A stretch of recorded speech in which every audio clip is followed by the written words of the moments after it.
Hello everyone, myself Arpit Mishra back with another aviation video based on MODIT, that is basic aerodynamics. So in this video I am going to discuss about atmosphere, its physical properties and what is ISA, that is International Standard Atmosphere. So guys, be with me till the end of this video because you are going to get so many important points related to DGC exam point of view. So let's get started. This is my what the index which I am going to discuss in this video. The topic is atmosphere, properties of atmosphere, layer of atmosphere and ISA. One by one I am going to proceed with the topic. So let's proceed with the first topic, that is atmosphere. तो अगर atmosphere पे मैं बात करूँ तो atmosphere actually क्या है? The air which is surrounding us is known as atmosphere actually. जो भी एयर जो है हमारे सराउंडिंग में है वही हम एटमॉस्फेयर प्रोनाउंस कर रहे हैं. हम इसकी बात क्यों कर रहे हैं? क्योंकि हमारा एयरक्राफ्ट जो है पूरा वक्त अपना इस एटमॉस्फेयर के अंदर ही बिताता है.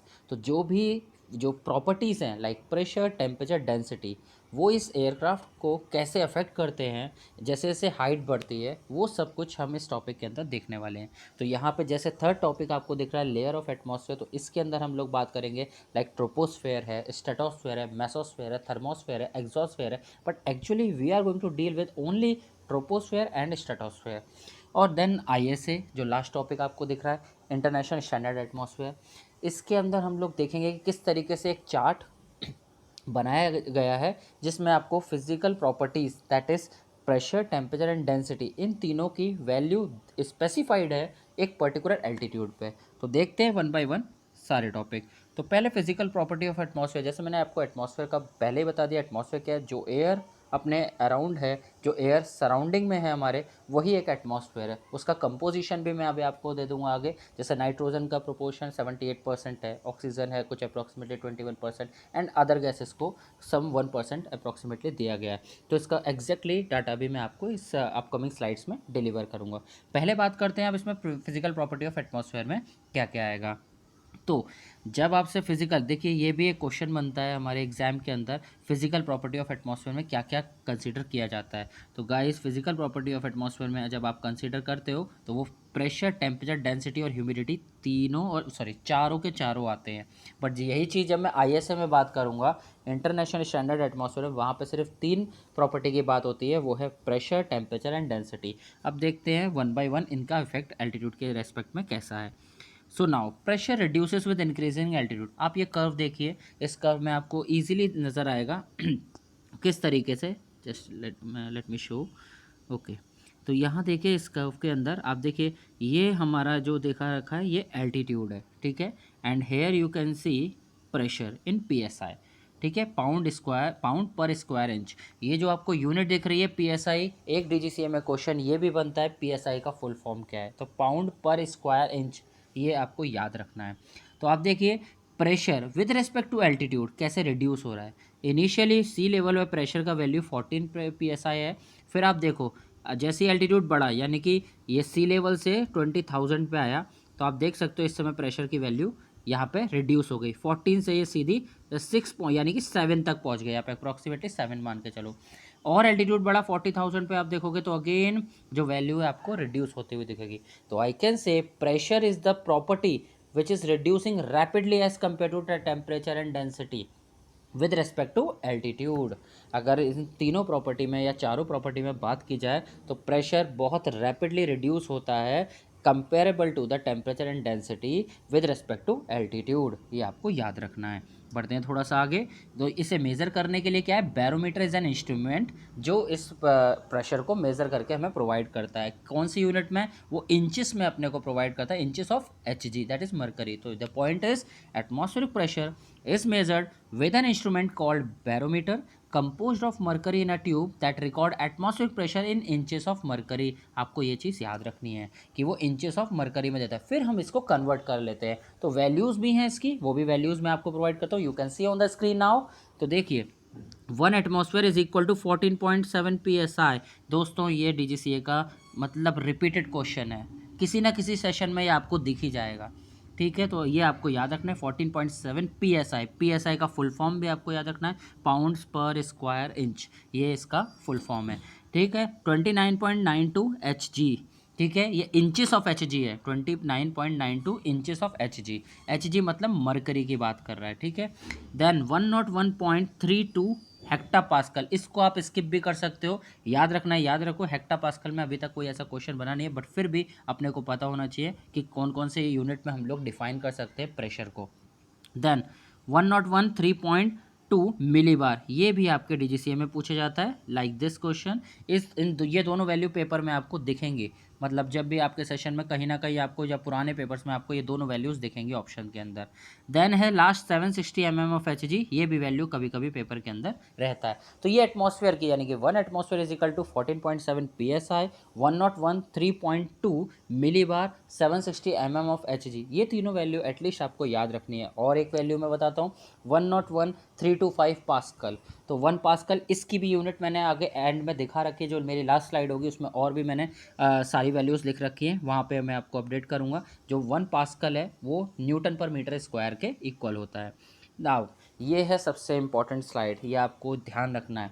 देखो दोस्तों, प्रेशर का वेरिएशन अभी तक मैंने आपसे शेयर किया एल्टीट्यूड के साथ, ठीक है। मैंने बताया ये जो प्रेशर है ये एल्टीट्यूड के साथ इन्वर्सली प्रोपोर्शनल है, ठीक है। जैसे जैसे एल्टीट्यूड बढ़ेगा वैसे वैसे प्रेशर ड्रॉप होता जाएगा। अब यहाँ पे ये जो स्लाइड आपको दिख रही है, here I am going to discuss about कि प्रेशर और टेम्परेचर का आपस में क्या रिलेशन है, प्रेशर और डेंसिटी का आपस में क्या रिलेशन है, तब हम देखेंगे एल्टीट्यूड के साथ टेम्परेचर का क्या वेरिएशन है। तो यहाँ पे just give me a second. अब यहाँ पे आप देखो, ये जो पॉइंट है P इज इक्वल टू, आपको पहले ये याद रखना है, P is equal to rho R T. यहाँ पे रो है डेंसिटी, T है टेम्परेचर, ठीक है। R है यूनिवर्सल गैस कांस्टेंट। आप R को कांस्टेंट मान रहे हो तो R को तो छोड़ के रखेंगे हम लोग। तो मैं डायरेक्टली देख सकता हूँ यहाँ पे P जो है वो डेंसिटी के डायरेक्टली प्रोपोर्शनल है, और डायरेक्टली प्रोपोर्शनल है टेम्परेचर के भी।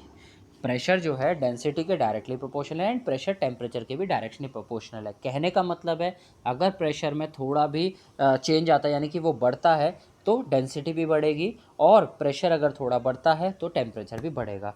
बट अगर मैं आपसे बोलूँ टेम्परेचर और प्रेशर का रिलेशन बताओ, या फिर सॉरी टेम्परेचर और डेंसिटी का रिलेशन बताओ, तो दोस्तों temperature is inversely proportional to density. मतलब जितना ज़्यादा टेम्परेचर उतना कम डेंसिटी, जितना ज़्यादा टेम्परेचर उतना कम डेंसिटी होगा। तो अब यहाँ पे स्लाइड में देखो, density is directly proportional to pressure, ये मैंने आपको बता दिया, ठीक है। फिर density is inversely proportional to temperature, ये भी मैंने आपको बता दिया। ये इक्वेशन कौन सी मैंने बताई, ये है गैस स्टेट इक्वेशन, जो आपने पढ़ी भी होगी, और नहीं भी याद है तो आप यहाँ से याद रखिए, P is equal to rho R T gas state equation है। यहाँ से हम लोग रिलेशन देख रहे हैं। अगेन मैं एक चीज़ मेंशन करता हूँ, यहाँ हम लोग प्रेशर का, टेम्परेचर का और प्रेशर का, डेंसिटी का आपस में रिलेशन देख रहे हैं। We are not checking this relation with respect to altitude, दोनों अलग अलग बातें हैं। एक में आप एल्टीट्यूड के साथ वेरिएशन देखते हो, और एक में आप इनका आपस में रिलेशन देख रहे हो कि एक के चेंज होने से दूसरे पे क्या फ़र्क पड़ेगा। लास्ट आप देखो, थर्ड पॉइंट यहाँ पे लिखा है, humidity is inversely proportional to density. तो इसके ऊपर अगली स्लाइड में मैंने ह्यूमिडिटी पे काफ़ी पॉइंट्स लगा रखे हैं, तो उनके ऊपर भी बात करते हैं। अब पहले लास्ट वाला पॉइंट देख लेते हैं, temperature decreases as altitude increases. तो in short I must say, चाहे वो प्रेशर हो, चाहे वो टेम्परेचर हो, या वो डेंसिटी हो, तीनों के तीनों एल्टीट्यूड के साथ इन्वर्स रिलेशन बनाते हैं। तीनों के तीनों एल्टीट्यूड के साथ इन्वर्स रिलेशन बनाते हैं। तो let me share with you one thing, ये आपको दिमाग में रख लेना है कि प्रेशर हो, कॉमा टेम्परेचर हो, कॉमा डेंसिटी हो, तीनों के तीनों एल्टीट्यूड के साथ इन्वर्सली रिलेटेड हैं।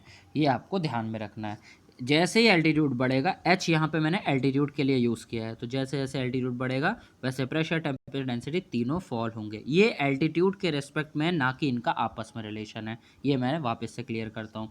बात करते हैं जो थर्ड पॉइंट मैंने बोला कि 2 मिनट रुकते हैं, तो थर्ड पॉइंट पे ह्यूमिडिटी पे बात करते हैं। ह्यूमिडिटी एक्चुअली क्या है, amount of water vapour present in air, that is what the humidity. अब ह्यूमिडिटी कैसा है, अगर जब भी मैंने बोला एनवायरनमेंट ह्यूमिडिटी है, मतलब ह्यूमिड है एनवायरनमेंट, ठीक है, इसका मतलब ये हो गया, just give me a second, हाँ, इसका मतलब ये हो गया, अगर एनवायरनमेंट ह्यूमिड है मतलब थोड़ा वार्म है, उसमें कुछ वाटर वेपर के मॉलिक्यूल्स प्रेजेंट है, इसका मतलब ये ह्यूमिडिटी जो है डायरेक्टली प्रोपोर्शनल होगी आपके टेम्परेचर की। जब हमने बोला ह्यूमिड एनवायरनमेंट है मतलब उमस है, तो थोड़ा सा टेम्परेचर हाई हो सकता है। अगर टेम्परेचर के डायरेक्टली प्रोपोर्शनल है मतलब डेंसिटी के ये इन्वर्सली प्रोपोर्शनल होगा। तो ह्यूमिडिटी हमारा टेम्परेचर के डायरेक्टली प्रोपोर्शनल होता है और हमारे डेंसिटी के ये इन्वर्सली रिलेटेड होता है। अब ह्यूमिडिटी के ऊपर कुछ पॉइंट्स देखते हैं। पहला point, humidity is the amount of water vapor suspended in the air is found up to the height of 6 miles, that is 9.6 kilometre in varying quantity। कहाँ तक मिलेगी ह्यूमिडिटी आपको? आप देखो, अभी मैं आपको लेयर ऑफ ट्रोपोस्फेयर मतलब लेयर ऑफ एटमॉस्फेयर बताऊंगा, जिसमें ट्रोपोस्फेयर एक लेयर आएगी। तो आपका ट्रोपोस्फेयर का जो रेंज है वो है सी लेवल से 11 किलोमीटर, यानी कि हमने को ह्यूमिडिटी मिल जाएगी ट्रोपोस्फेयर तक। स्ट्रेटोस्फेयर में इसका कोई रोल नहीं होगा, ठीक है। तो ये अमाउंट ऑफ वाटर वेपर है जो कि प्रेजेंट है हमारे एयर के अंदर। Now ability of air to hold water vapour increases with temperature. दोस्तों ये याद रखना है आपको, ठीक है, ये याद रखना है, स्टार मार्क करके रखो आप इस चीज़ को। Ability of air to hold water vapour increases with air temperature, मतलब देखो आप, पहले हमने पॉइंट में बोला ह्यूमिडिटी क्या है, एयर के अंदर वाटर वेपर का प्रेजेंट होना ह्यूमिडिटी है। फिर हमने बोला एयर कितना वाटर वेपर होल्ड कर सकता है, वो बढ़ेगा टेम्परेचर के साथ। तो इसने सीधा बोला कि आपका ह्यूमिडिटी जो है वो डायरेक्टली प्रोपोर्शनल है। अगर एच, कैपिटल एच मैं ह्यूमिडिटी बता रहा हूँ तो वो डायरेक्टली प्रोपोर्शनल है आपके टेम्परेचर के। और ये आप पहले ही देख चुके हैं, टेम्परेचर और डेंसिटी कैसे प्रोपोर्शनल है, इन्वर्सली। तो यहाँ पे आपका ये रिलेशन क्लियर हुआ, ठीक है। बढ़ते हैं थोड़ा आगे। Actual amount of water vapour in the atmosphere being dependent on the air temperature of the day, whether the air is near or has recently passed over a large area of water. तो ये point भी इसी को relate कर रहा है। So on hot days, देखो hot days यहाँ पे जैसे ही लिखा है ना हॉट डेज, आप समझ जाओ हॉट डे की बात है, मतलब ये है हाई टेम्परेचर की बात। और जब हाई टेम्परेचर आ गया मतलब डेंसिटी आपकी हो गई लो, ठीक है। Hot air can hold more water vapour, but even at cold temperature there is always a certain amount of water vapour in the atmosphere at lower level. दोस्तों इस पॉइंट को भी थोड़ा स्टार मार्क करके रखना होगा, क्योंकि एग्जाम पेपर में आपको डैम डेज करके एक वर्ड दिखता है। डैम डेज मतलब क्या है, कोल्ड डेज। तो यहाँ पे इस पॉइंट में ये क्लियर हो गया। आप ऐसा नहीं बोल सकते कि ह्यूमिड एनवायरनमेंट में जो एयर के अंदर वाटर वेपर मॉलिक्यूल्स प्रेजेंट होते हैं वो सिर्फ ह्यूमिडिटी के कारण होंगे, सिर्फ ह्यूमिड एनवायरनमेंट में होंगे। वो जब हमारा जो विंटर सीजन है वहाँ पे भी, कोल्ड एनवायरनमेंट में भी या कोल्ड टेम्परेचर पे भी एयर के अंदर कुछ कहते हैं ना वाटर वेपर प्रेजेंट रहता है। कहने का मतलब है ओस जिसे बोलते हैं, कुछ ना कुछ उसमें वाटर वेपर के मॉलिक्यूल्स उसमें प्रेजेंट ही रहेंगे। तो कोल्ड एनवायरनमेंट हो या हॉट एनवायरनमेंट हो, दोनों के केस में आपको वाटर वेपर के मॉलिक्यूल्स प्रेजेंट होते हुए दिखेंगे। ये पॉइंट आपको ध्यान रखना है, क्योंकि अभी डैम डेज का वर्ड आएगा वहाँ पे आपको कंफ्यूज नहीं होना है कि भाई डैम डेज में फिर हम ऐसा क्यों बोल रहे हैं कि इंजन की या एयरक्राफ्ट की परफॉर्मेंस पे अफेक्ट पड़ेगा, क्योंकि डैम डेज के अंदर भी एयर मॉलिक्यूल्स के अंदर, एयर पार्टिकल्स के अंदर वाटर वेपर प्रेजेंट रहेगा। अब बात करते हैं इस पॉइंट की, humidity affect air density because water vapour is less dense then air. तो वाटर वेपर की डेंसिटी भी मैंने यहाँ पे मेंशन कर रखी है, देखो 0.76 kg पर मीटर क्यूब है, वेयर एज एयर की डेंसिटी है 1.225 kg पर मीटर क्यूब। तो यहाँ देखो आप, डेंसिटी जो है वाटर वेपर की कम है, तो ऑब्वियसली यहाँ पे क्या है, ह्यूमिडिटी अफेक्ट करेगी एयर डेंसिटी को, क्योंकि वाटर वेपर जो है वो कम डेंस है as compare to air, air से कम डेंसिटी पजेस करता है। That is why humidity affect करती है एयर की डेंसिटी को। तो नाउ बढ़ते हैं आप आगे अगले पॉइंट पे। तो actual amount of water vapour that air can contain however is relatively small, ranging from a trace of maximum to 4 to 5% per unit volume at its saturation point, where it can hold no more water vapor। इसका मतलब क्या है कि water vapour का जो maximum range है वो 4 to 5% रहेगा। तो अभी देखते हैं इसको रिलेट कैसे कर सकते हैं, just give me a second. Okay, so now यहाँ पे हम लोग बोल सकते हैं कि मैक्सिमम जो है 4 to 5% पर यूनिट वॉल्यूम, मतलब इतना वाटर वेपर रह सकता है किसी भी एयर के अंदर, ये एक रेंज है, मैक्सिमम इतना होगा। Now in expressing the amount of humidity suspended in the air, many forecaster will give it a percentage of its saturation humidity named as relative humidity. अब इस रिलेटिव ह्यूमिडिटी को देखो, इसके अलावा भी एक तरीका है। रिलेटिव ह्यूमिडिटी को आप ऐसे भी डिफाइन कर सकते हो कि ह्यूमिडिटी एट पर्टिकुलर एल्टीट्यूड, ठीक है, कितना है, और ह्यूमिडिटी एट एट मतलब एक तरीके से स्टैंडर्ड ह्यूमिडिटी का वैल्यू क्या है। इन दोनों का रेशो भी आपको रिलेटिव ह्यूमिडिटी देगा। यहाँ पे क्या बताया हुआ है कि amount of humidity suspended in air that is one thing. और परसेंटेज क्या है, सेचुरेटेड ह्यूमिडिटी, वो सेचुरेटेड पॉइंट पे कितनी है, यानी कि एक तो स्टैंडर्ड वैल्यू हो गई और एक आपकी जो चेंज हो रही है वैल्यू उस पर्टिकुलर पॉइंट पे कितना है ह्यूमिडिटी, उन दोनों का रेशियो आपको रिलेटिव ह्यूमिडिटी देगा। ऐसे एक वैल्यू आएगी जिसमें हम लोग बात करते हैं रिलेटिव डेंसिटी की, तो रिलेटिव डेंसिटी को भी हम अगर डिफाइन करने बैठेंगे तो रिलेटिव डेंसिटी को डिफाइन किया जाता है ratio of the density at particular altitude to the density at sea level।